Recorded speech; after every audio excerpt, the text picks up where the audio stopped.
We went to Afghanistan in 2001 to root out al-Qaeda, to prevent future terrorist attacks against the United States planned from Afghanistan.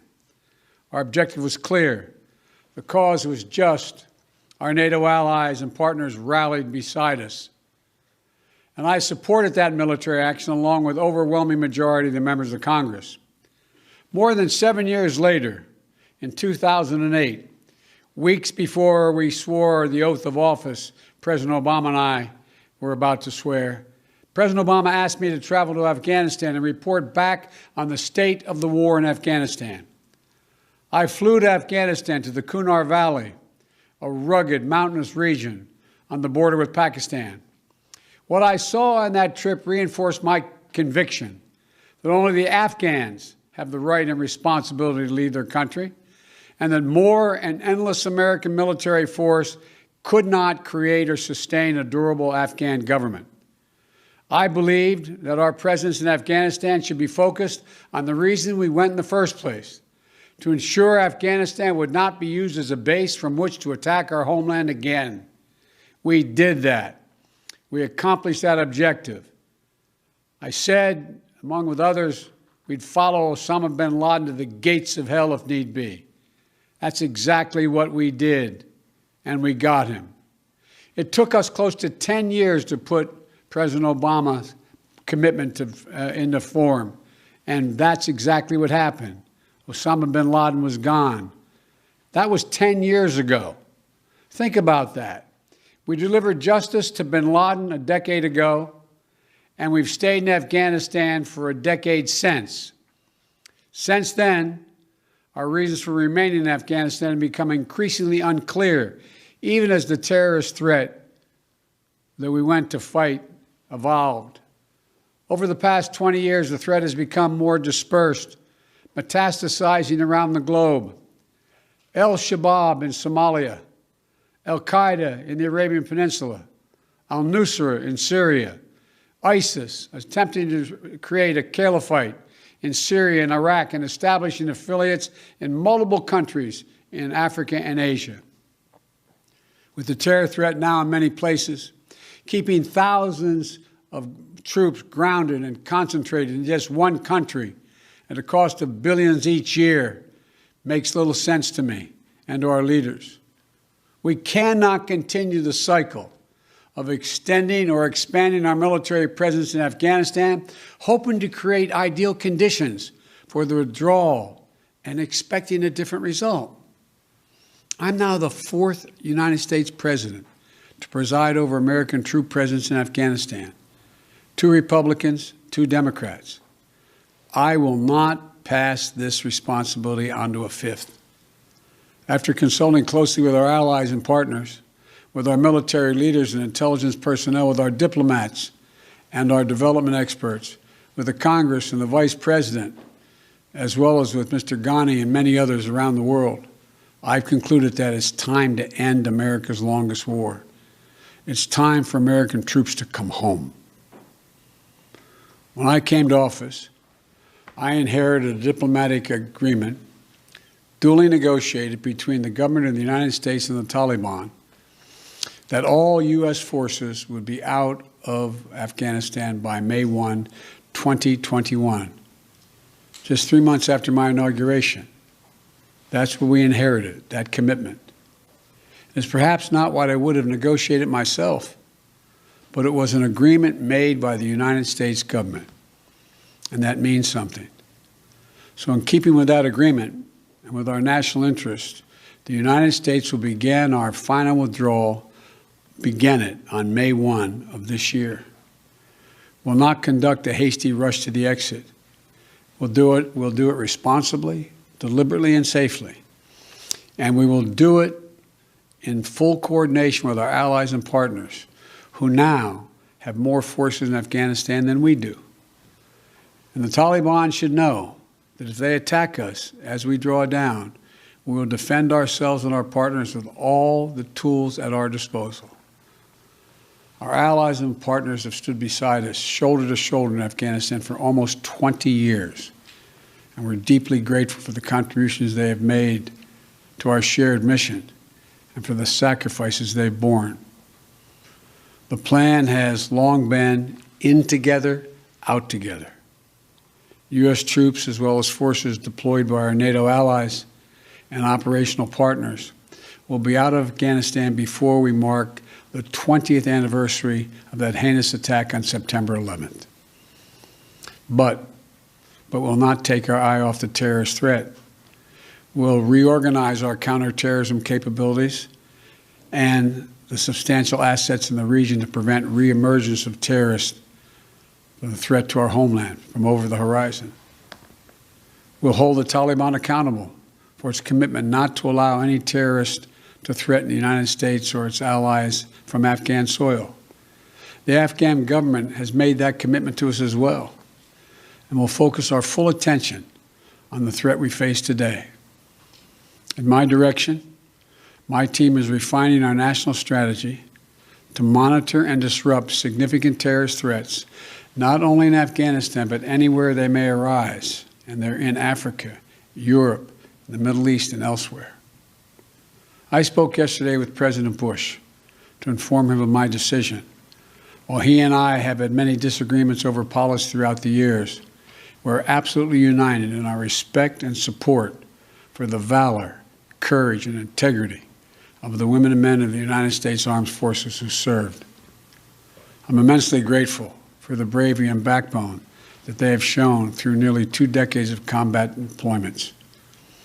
We as a nation are forever indebted to them and to their families.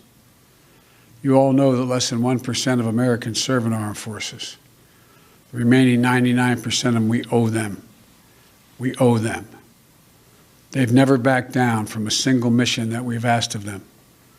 I've witnessed their bravery firsthand during my visits to Afghanistan.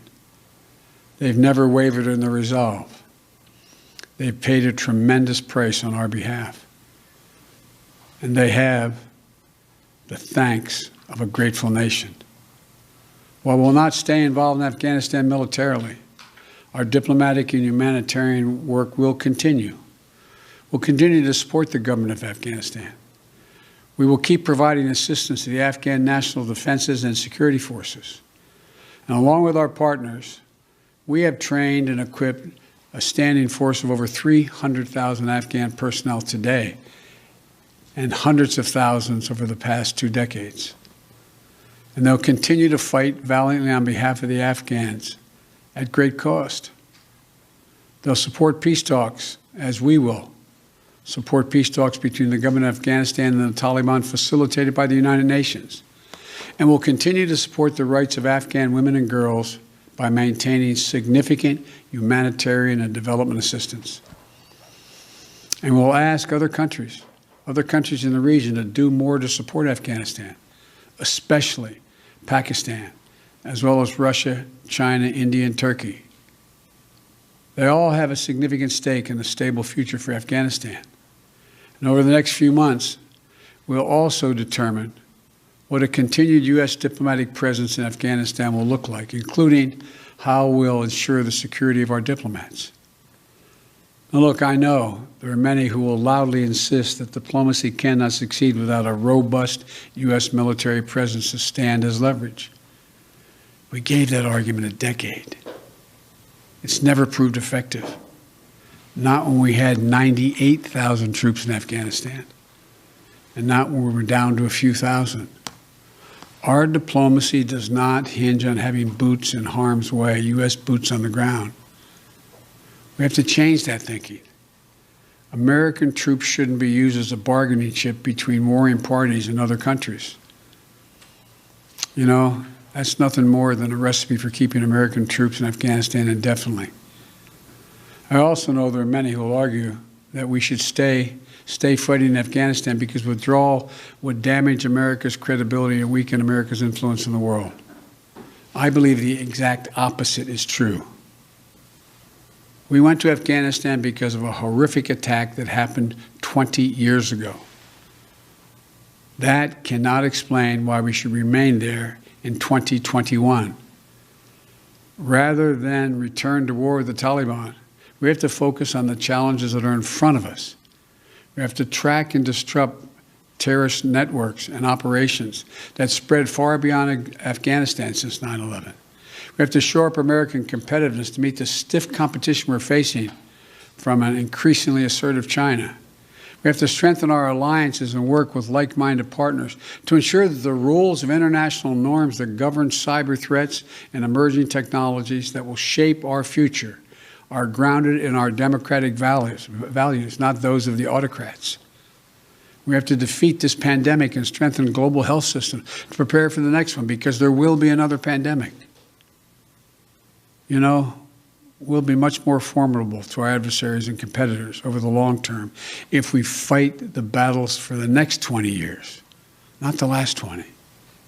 And finally, the main argument for staying longer is what each of my three predecessors have grappled with. No one wants to say that we should be in Afghanistan forever, but they insist now is not the right moment to leave. In 2014, NATO issued a declaration affirming that Afghan security forces would from that point on have full responsibility for this country's security by the end of that year. That was 7 years ago. So when will it be the right moment to leave? 1 more year? 2 more years? 10 more years? 10, 20, $30 billion more than the trillion we've already spent? Not now? That's how we got here. And in this moment, there's a significant downside risk to staying beyond May 1st without a clear timetable for departure. If we instead pursue the approach where U.S. exit is tied to conditions on the ground, we have to have clear answers to the following questions. Just what conditions require to be required to allow us to depart? By what means and how long would it take to achieve them, if they could be achieved at all? And at what additional cost in lives and treasure? I've not heard any good answers to these questions. And if you can't answer them, in my view, we should not stay. The fact is that later today, I'm going to visit Arlington National Cemetery, Section 60. In that sacred memorial to American sacrifice, Section 60 is where our recent war dead are buried, including many of the women and men who died fighting in Afghanistan and Iraq. There's no comforting distance in history in Section 60. The grief is raw. It's a visceral reminder of the living cost of war. For the past 12 years, ever since I became vice president, I've carried with me a card that reminds me of the exact number of American troops killed in Iraq and Afghanistan. That exact number, not an approximation or rounded off number, because every one of those dead are sacred human beings who left behind entire families. An exact accounting of every single solitary one needs to be had. As of today, there are 2,488 U.S. troops and personnel who have died in Operation Enduring Freedom and Operation Freedom's Sentinel, our Afghanistan conflicts. 20,722 have been wounded. I'm the first president in 40 years who knows what it means to have a child serving in a war zone. And throughout this process, my North Star has been remembering what it was like when my late son, Bo, was deployed to Iraq. How proud he was to serve his country, how insistent he was to deploy with his unit, and the impact it had on him and all of us at home. We already have service members doing their duty in Afghanistan today whose parents served in the same war. We have service members who were not yet born when our nation was attacked on 9/11. War in Afghanistan was never meant to be a multi-generational undertaking. We were attacked. We went to war with clear goals. We achieved those objectives. Bin Laden is dead, and Al-Qaeda is degraded in Iraq, in Afghanistan. And it's time to end the forever war. Thank you all for listening.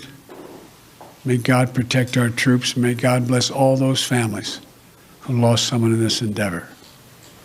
Hey guys, did you know we have a podcast called WJ Live? The Western Journal's mission is to equip readers with the truth, and that's the same mission we have on WJ Live. You'll hear from writers, editors, and special guests on the most important topics of the day. You can catch us Monday, Wednesday, and Friday at 5 p.m. Eastern and 2 p.m. Pacific, right here at youtube.com/WJ Live. While you're there, help us out by subscribing and hitting the bell so you don't miss any future episodes. See you there.